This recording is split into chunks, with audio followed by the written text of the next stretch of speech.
Student, question number 18. The lanthanide contraction is responsible for the fact that lanthanide contraction किसके लिए responsible रहता है? देखो, ZR and Y element have same radius. Second, ZR and HF have same radius. Third, ZR and NB element have similar oxidation state. And last and none of these.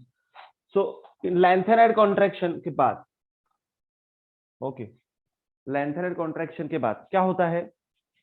After lanthanide contraction, due to lanthanide contraction, the elements of the second and third transition series resemblance more with each other than element of the first and second transition series. That is, second option is the correct one, because lanthanide contraction is responsible for the fact, एक concept है बच्चों, देखो इसे कहते हैं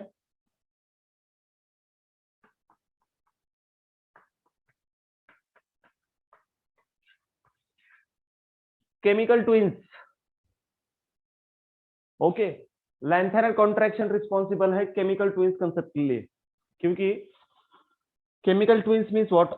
post lanthanide element, lanthanide के आगे वाले जो एलिमेंट है, okay, and the element above it in periodic table having approximate same atomic radius. Okay, so इसके लिए बोलते हैं उसको chemical twins, because they show similar chemical property, so they are called chemical twins. And lanthanide contraction is responsible for chemical twins. And chemical twins कौन से हैं? ZR and HF are the chemical twins, have a similar or same means approximate same atomic radius. Atomic radius क्या होती है उसकी? Same रहती है. So question number 18 का ऑप्शन कौन सा करेक्ट है? Second option is the correct one.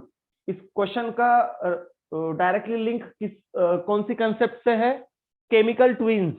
Okay, ठीक है. So next question we will discuss. Okay, question number 19 we will discuss here.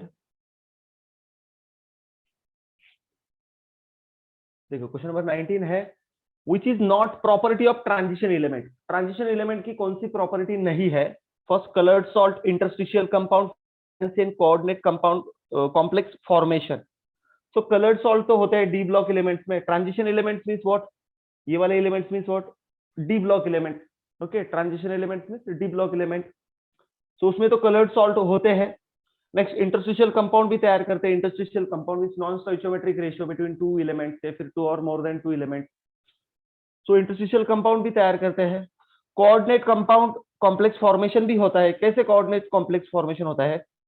क्योंकि डी ब्लॉक में से ही एलिमेंट जो है वो एलिमेंट क्या करते हैं? कोऑर्डिनेशन कंपाउंड तैयार करते हैं. कौन सा भी कोऑर्डिनेशन कंपाउंड देखो, उसमें central metal atom D block element maximum होता है. ऐसी बात नहीं डी ब्लॉक ही करते हैं, बाकी के ब्लॉक के नहीं करते, बट ट्रांजिशन एलिमेंट्स में से जो पार्ट है एलिमेंट है वो डी ब्लॉक एलिमेंट में कोऑर्डिनेशन कंपाउंड में डी ब्लॉक एलिमेंट का एक पार्ट रहता है, एलिमेंट रहता है. Okay, so D block element are used to prepare coordination compound.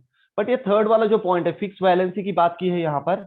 Okay, ये वाला गलत बोला है उन्होंने कि फिक्स वैलेंसी नहीं रहती, क्योंकि एक सेंटेंस हमने ट्रांजिशन एलिमेंट के बारे में पढ़ा है, क्योंकि transition element having a variable oxidation state, so fix नहीं रहती कि +2 तो +2 ही हर किसी की होगी +2, बट +2 के अलावा भी ऑक्सीडेशन स्टेट रहते हैं उसके, सो फिक्स नहीं रहते, वेरिएबल रहते हैं. यहाँ पर वेरिएबल होना चाहिए था, बट यहाँ पर फिक्स लिखा हुआ है. So this is not property of transition element. This is not property of transition element. Clear हो गया? Question number 19 is very simple. Physical property के कंसेप्ट पर डिपेंडेंट क्वेश्चन है ये. Okay, next question we will discuss here.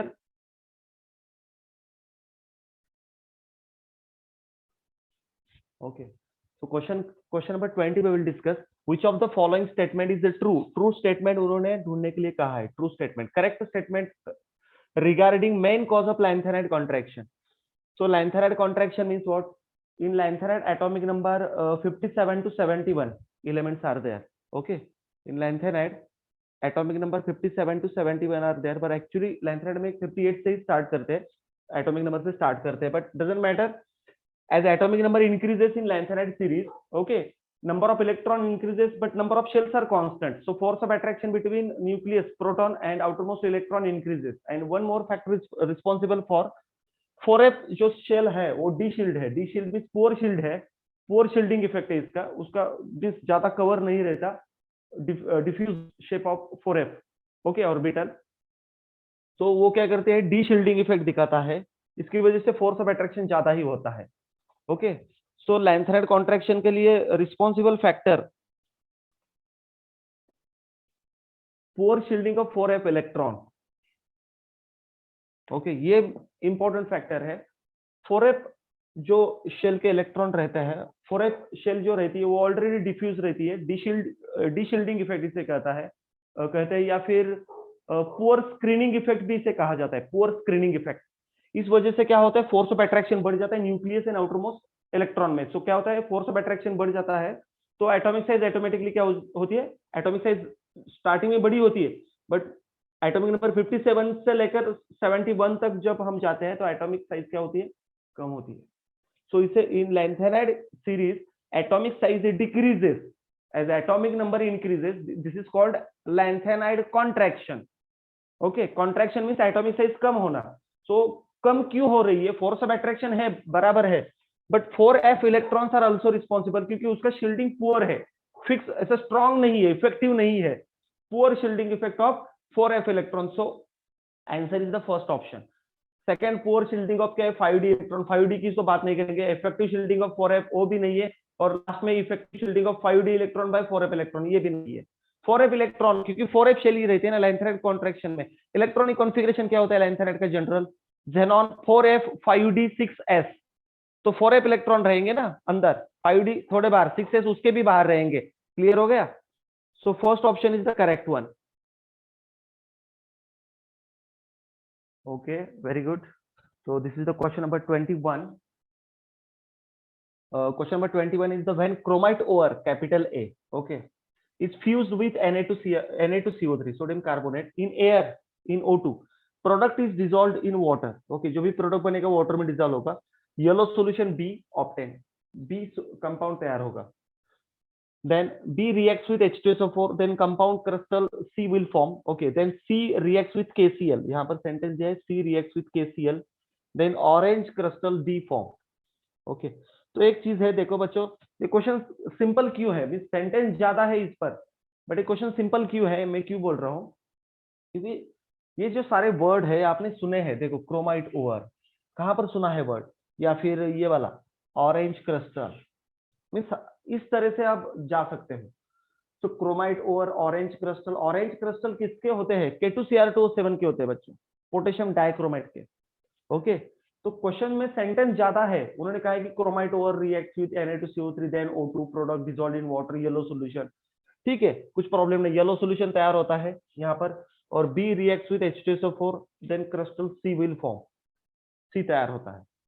ठीक है, तो यहाँ पर क्रोमाइट ओवर का फॉर्मूला क्या है, देखो FeOCr2O3, क्रोमाइट ओवर का फॉर्मूला है FeOCr2O3। तो कैपिटल ए तो ये हुआ, और डी क्या हुआ, orange crystal means what, K2Cr2O7, ये वाला डी हुआ, तो बचता है येलो कलर का। तो येलो सॉल्यूशन किसका होता है, Na2CrO4,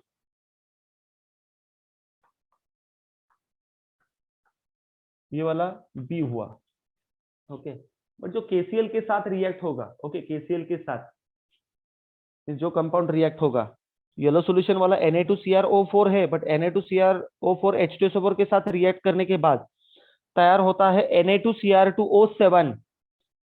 Na2Cr2O7, देखो FeOCr2O3 का कन्वर्जन Na2CrO4 में होता है, सो Na2CrO4 का कन्वर्जन Na2Cr2O7 में होता है, बाद में Na2Cr2O7 का कन्वर्जन K2Cr2O7 में होता है, KCl से रिएक्ट करने के बाद। So this is nothing but preparation method of potassium dichromate. K2Cr2O7 की प्रिपरेशन मेथड सेंटेंस के फॉर्म में आपके सामने क्वेश्चन बनकर आई है, सेंटेंस के फॉर्म में। देखो, तो आंसर क्या होगा, सो answer is the second option, क्योंकि ये वाला तो ए है, ये वाला डी है, देखो ए, ये वाला बी, डी। ठीक है, ए वाला कंपाउंड ये हो सकता है, बी वाला ये हो सकता है, डी वाला ये हो सकता है। So second option is the correct one, FeOCr2O3। ये क्रोमाइट ओर का फॉर्मूला है, क्रोमाइट ओर का फॉर्मूला है, this is the formula of chromite ore. And ये क्वेश्चन किस पर डिपेंडेंट है, this question is dependent on preparation method of K2Cr2O7। Preparation method of K2Cr2O7। तो आप स्क्रीनशॉट भी बच्चों ले सकते हो इसका। ओके, क्वेश्चन किस पर डिपेंडेंट है? Potassium dichromate. Okay Shweta, very good, बहुत बच्चों ने आंसर दिए। प्रथम वेरी गुड। ओके ठीक है। ओके चलो नेक्स्ट क्वेश्चन लेते हैं हम। Okay so student we will discuss here question number 22। Question is the spin only magnetic moment new is m of m2 plus aqueous ion। m2 plus means metal की 2 plus oxidation state. z is equal to 27 is, z means atomic number 27 है उस element का, और oxidation state 2 है, तो उसका magnetic moment क्या होगा? Options are √5, √3, √15, √7।